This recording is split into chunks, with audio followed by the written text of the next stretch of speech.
안녕하십니까, 이태현입니다. 중국 인구가 점점 줄어들고 있다는 건 더 이상 부정할 수 없는 사실입니다. 그런데 그 이면에 숨겨진 이유들을 곱씹어보면 소름이 끼칠 정도로 섬뜩합니다. 오늘은 이 주제를 이야기해 보겠습니다.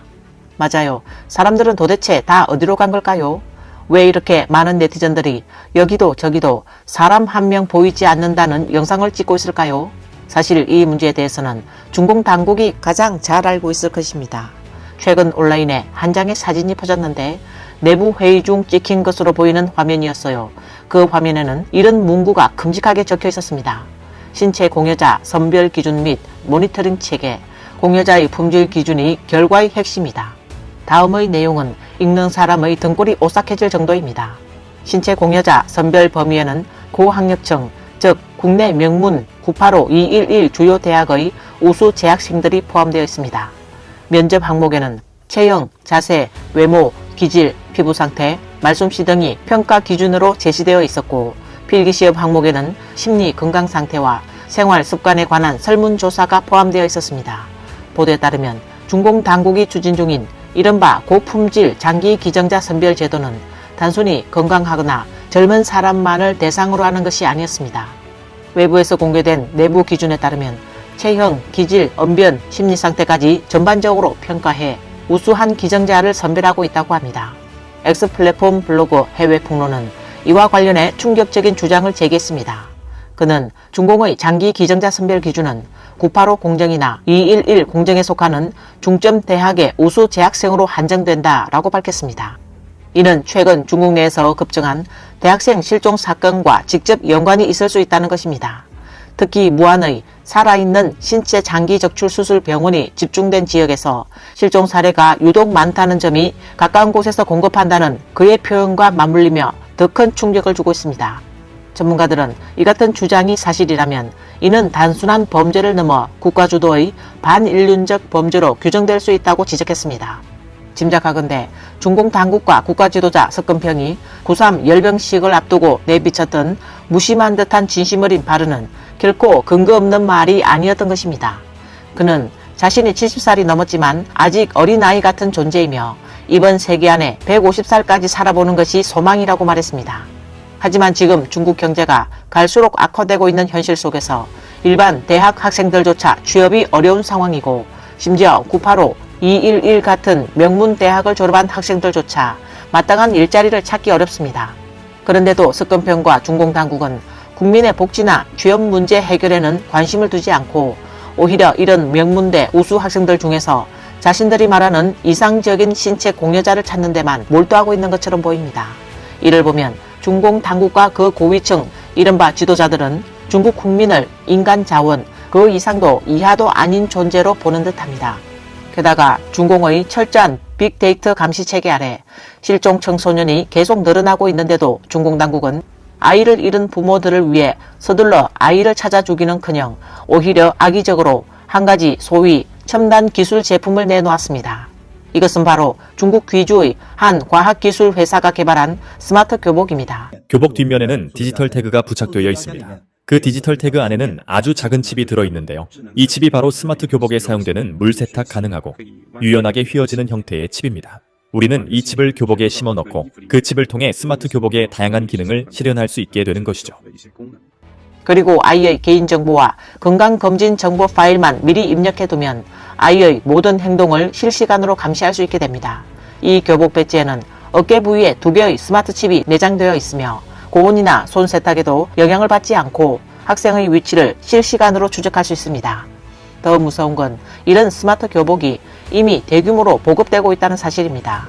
환구시보는 이미 2018년에 귀주 지역 11개 중학교에서 스마트 교복을 적극 도입 중이라는 보도를 한 바 있습니다.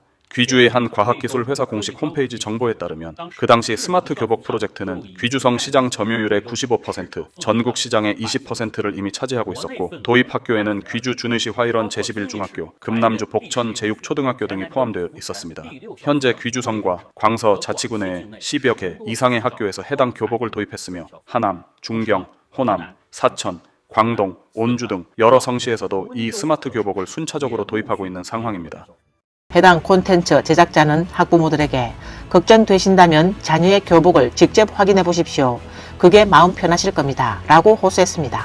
이 말은 많은 학부모들이 자녀 교복에 이런 블랙 테크놀로지가 숨어 있다는 사실을 모르고 있어 말한 것입니다. 그리고 이어 청와대학 경영모델연구센터 부주임 왕보청은 한 강연에서 다음과 같은 말을 했습니다. 중학생, 고등학생들은 매일 교복을 입고 다니잖아요. 저는 소프트웨어 업계에 종사하다 보니 금방 감이 왔어요. 이 교복 자체가 움직이는 센서더라고요. 그래서 우리는 옷깃에 RFID 칩을 하나 추가했어요. 이 기술은 사실 아주 간단해요. 한 벌당 1위안이면 되고 실제 원가는 몇 마오, 약 0. 몇 위안밖에 안 돼요. 재봉까지 다 해도 한 벌에 1위안이면 됩니다. 교복에 1위안이 추가된다고 비싼가요? 아니죠. 전혀 비싸지 않아요. 그 다음엔 학교 정문, 교실 문 앞, 기숙사 입구, 화장실 앞, 식당 앞, 도서관 입구에 센서를 설치해 두는 거예요. 그럼 학부모 여러분, 아이가 초등학교에 입학한 순간부터 몇 시에 등교했는지, 몇 시에 밥을 먹었는지, 오늘 화장실은 몇 번 갔는지, 몇 시에 기숙사로 돌아갔는지 전부 다 확인 가능하게 되는 거예요. 이 블랙 테크놀로지가 공개되면서 온라인상에서도 반대의 목소리가 점점 커지고 있습니다. 교복에 칩을 넣는 게 도대체 무슨 용도인가요? 그게 무슨 이점이 있죠? 학교 측의 설명에 따르면 이 칩을 넣는 이유는 학생들의 무단결석을 방지하기 위한 것이라고 해요. 그런데 여러분은 믿으시겠어요? 학생이 정말 수업을 빼먹고 도망가려 한다면 교복을 벗는 것쯤은 못하겠습니까? 솔직히 말해서 당신들이 교복에 이런 칩을 넣는 진짜 목적이 뭔지 정말 궁금하지 않을 수가 없네요. 이 남성은 만약 아이가 실종된다면 당신들은 결국 그 아이를 찾지 못할 겁니다. 라며 뼈아픈 한마디를 덧붙였습니다. 저는 개인적으로 교복 안에 칩을 넣는 것에 대해 강하게 반대합니다.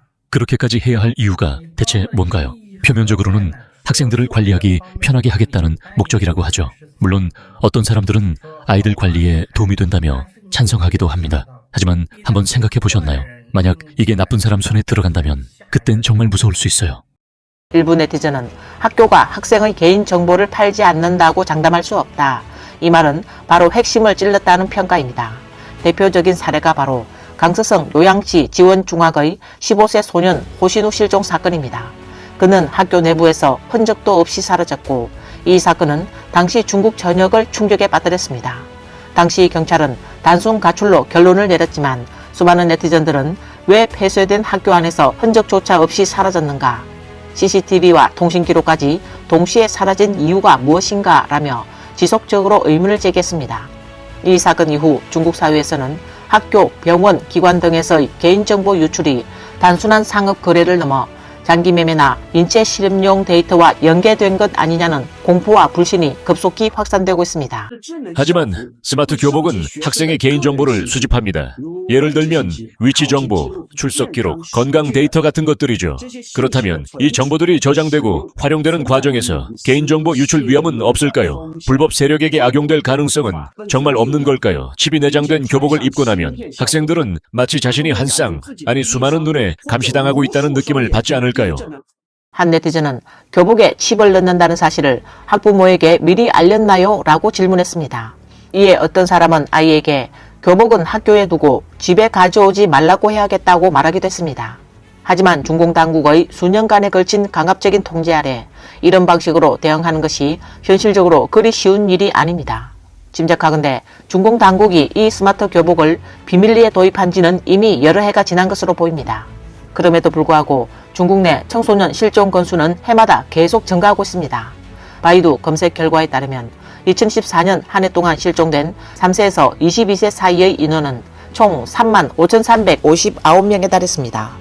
이는 곧 3만여 가정이 붕괴되어 절망의 끝자락으로 내몰렸다는 것을 의미합니다. 그렇다면 이 아이들은 도대체 어디로 간 걸까요?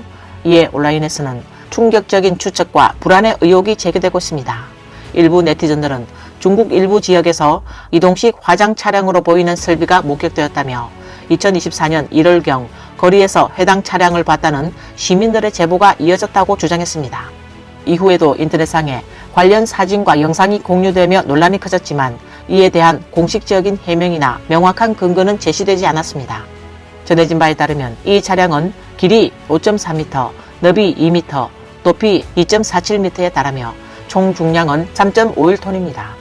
한 번에 최대 120건의 반려동물을 소각할 수 있으며 제조사는 이 차량에 대해 연소 과정에서 연기가 없고 불꽃도 없으며 냄새도 나지 않는다고 홍보하고 있습니다. 또한 합법적인 무해 처리 자격까지 보유하고 있다고 강조합니다. 가장 충격적인 점은 이 차량이 하루 평균 30마리의 반려동물을 연속적으로 화장할 수 있다는 사실입니다. 이제는 이동 차량까지 사용하고 있다니 이렇게 급하게 처리하려는 건 대체 무슨 이유인가요? 유족과는 연락도 하지 않나요? 이건 이동식 시신 소각로입니다. 이러한 차량의 등장을 단호히 금지해야 합니다. 그렇지 않으면 그 후과는 너무나도 끔찍할 것이며 깊이 생각해보면 정말 소름이 끼칩니다. 그들이 말하는 이동식 반려동물 화장 차량을 전국적으로 보급하겠다는 전문가의 말도 있는데 여러분은 이에 대해 지지하시겠습니까? 완벽하게 가동됩니다. 연기도 없고 냄새도 없습니다. 이 영상은 절강성 닝보시 평화구의 어느 황무지에서 촬영된 장면입니다. 봉화시 외곽에서 무언가를 소각하고 있습니다.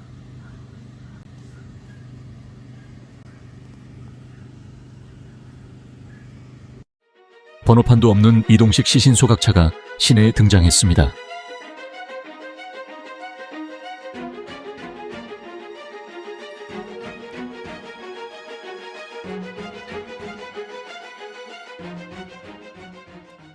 이에 대해 네티즌들은 다양한 반응을 보였습니다. 옥수수 줄기조차 태우지 못하게 하면서 왜 이런 차량은 허용되는 거죠?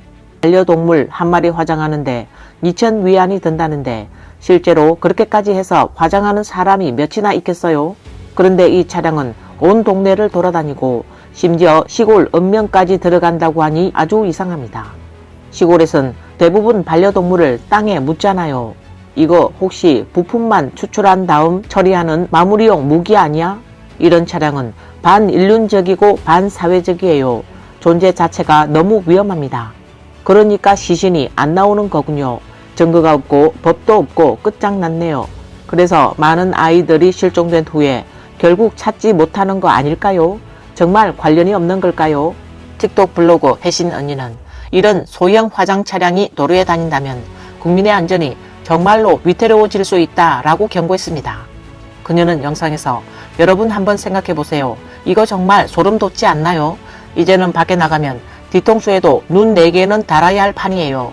이 차량은 죽은 동물 소각용이라고 하지만 최대 적재重量이 120건이랍니다. 그럼 120건이면 충분하죠. 그렇지 않습니까? 라고 지적했습니다. 일부 네티즌은 이번 사태를 두고 의미심장하게 내 가족이 아니면 무슨 짓을 해도 상관이 없다 라고 말했습니다. 하지만 문제는 단지 무허가 이동 화장 차량만이 아닙니다.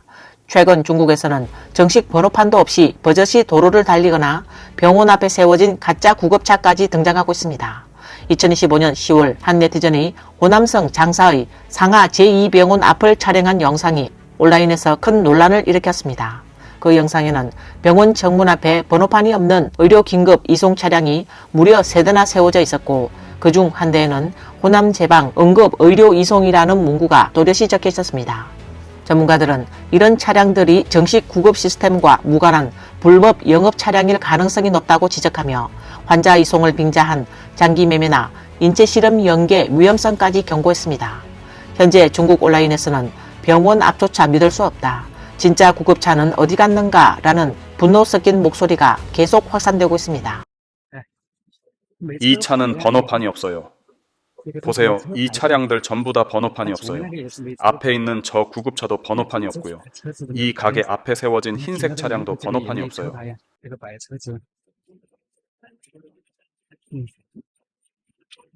게다가 보세요. 차 안에 사람이 타고 있는데 임시 번호판조차 없습니다. 공개된 자료에 따르면 장사에는 호남제방 응급센터 서비스 유한회사라는 기업이 존재하며 이 회사의 지배주주는 호남제방 과기 유한회사로 밝혀졌습니다. 이 영상이 퍼지자마자 많은 네티즌들이 소름 돋는다, 무섭다는 반응을 보였습니다. 그 이유는 이런 번호판 없는 구급차들이 장기 적출과 관련 있는 것이 아니냐는 강한 의혹이 제기되었기 때문입니다.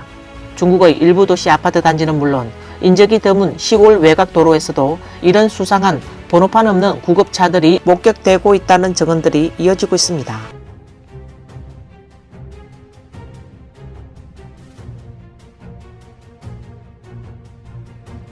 어떤 네티즌은 영상을 촬영하며 설마 했는데 우리 광동성 하원 시내에서도 이런 번호판도 없고 소속 의료기관 이름도 표시되어 있지 않은 구급차를 보게 될 줄은 몰랐습니다. 라고 전했습니다. 광서의 한 네티즌은 영상을 올리며 혹시 누가 좀 설명해 줄 수 있나요? 왜 계림 구의사 병원의 구급차는 번호판 없이 도로를 달려도 괜찮은 건가요? 라고 말했습니다.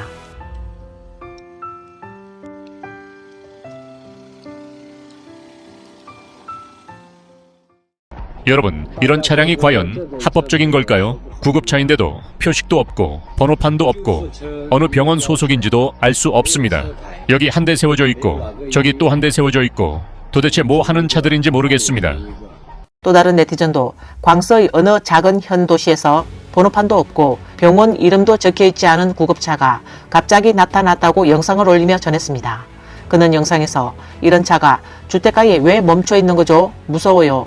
구급차는 도대체 어떻게 관리되고 있는 건가요? 라고 물었습니다. 이 차는 생체 장기 적출과 관련이 있지 않을까요?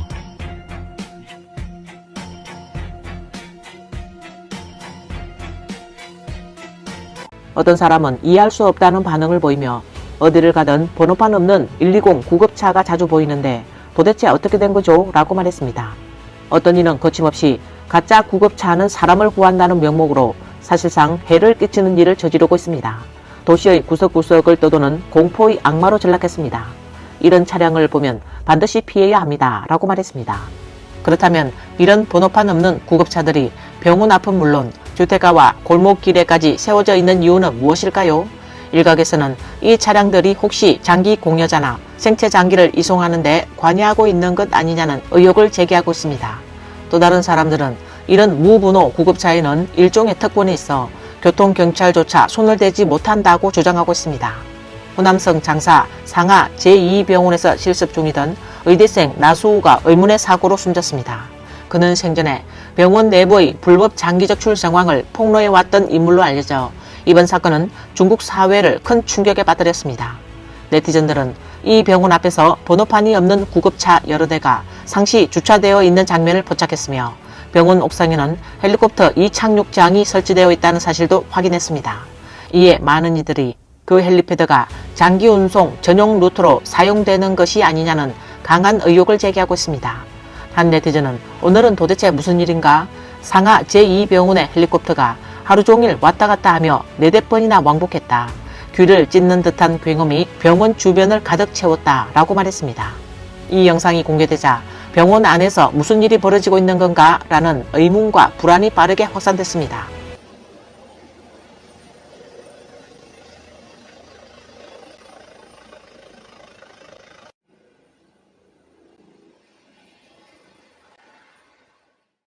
어떤 네티즌은 차분한 어조로 헬기가 한 번 뜰 때마다 또 한 명의 청소년이 사라진다 라고 썼습니다.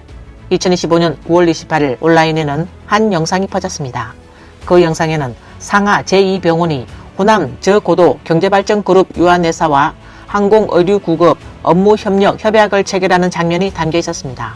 또한 상하 제2병원 사회사업부 항공의료구급관리실 주임 화송원이 직접 헬기에 올라가 해당 시스템을 설명하는 모습도 포착됐습니다. 이것이 바로 호남 지역 최초의 의료 전용 헬기입니다. 지금 보시는 이 공간은 후방선실 또는 의료칸이라고도 부릅니다. 여기에는 이송용 들것, 심전도 모니터, 제세동기, 이송용 인공호흡기, 수액펌프, 진공흡ing이 등이 모두 갖춰져 있습니다. 이런 장비 구성을 통해 이 헬기는 사실상 공중 중환자실 수준의 기능을 수행할 수 있게 되었습니다. 이 영상은 중국의 어느 지역에서 출발한 헬기가 직접 광주로 날아온 장면을 보여줍니다. 현장에는 군인까지 나와 헬기를 맞이하는 모습도 포착됐습니다. 헬기가 착륙하자마자 구급차와 즉시 끊김없는 연결이 이루어졌고 일각에서는 이를 두고 또 누군가의 부품이 긴급하게 우송된 것이 아니냐는 추측이 제기되고 있습니다.